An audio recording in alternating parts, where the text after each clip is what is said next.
तीन वेळा आमच्या तालुक्यात मुख्यमंत्री म्हणून काँग्रेसचे आले, एकरूपचं काम अर्धवट ठेवून निघून गेले। अनेक शब्द तुम्ही आजपर्यंत 60 वर्षात पाळला नाही। आमच्या उमेदवारांनी एखादा शब्द चुकून उच्चारला तर पाप।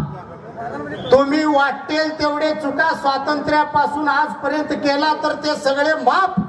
वारे काँग्रेस वालो।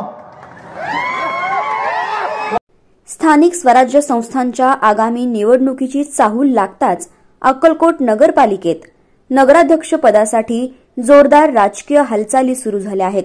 यंदाची नगराध्यक्ष निवडणूक ही थेट जनतेतून होणार असल्यानं भाजपमधील अनेक दिग्गज नेते इच्छुक उमेदवारांच्या यादीत समोर येत आहेत। भाजपकडून नगराध्यक्ष पदासाठी माजी उपनगराध्यक्ष महेश हिंडोळे, भाजपचे ज्येष्ठ नेते आणि माजी उपनगराध्यक्ष यशवंत तात्या धोंगडे तसंच आमदार सचिन कल्याण शेट्टी यांचे बंधू आणि विद्यमान नगरसेवक मिलन कल्याण शेट्टी यांची नावं प्रमुख चर्चेत आहेत। सध्या गणेशोत्सवाच्या पार्श्वभूमीवर इच्छुक उमेदवार शहरातील विविध गणेश मंडळांना भेट देऊन दर्शन घेताना आणि पूजेत सहभागी होताना दिसतात।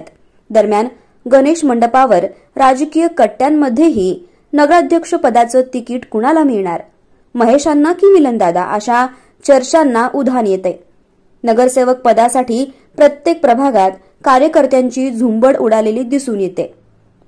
मी थांबतो तू थांबतो अशा समीकरणांची कुजबूज एकंदरीतच सुरू आहे। आतापर्यंत झालेल्या थेट निवडणुकांमध्ये अक्कलकोटमध्ये भाजपचे प्राबल्य दिसून आले आहे। त्यामुळे यंदाही भाजपचाच वर्चस्व राहणार का याकडे नागरिकांचं लक्ष लागू नये। लवकरच भाजपचे इच्छुक उमेदवारांची एक अधिकृत भूमिका आणि त्यांचं मतप्रदर्शन समोर येणार असून अक्कलकोटचं राजकारण नेमकं कोणत्या दिशेनं जातंय हे पाहणं आता औत्सुक्याचं ठरणार आहे।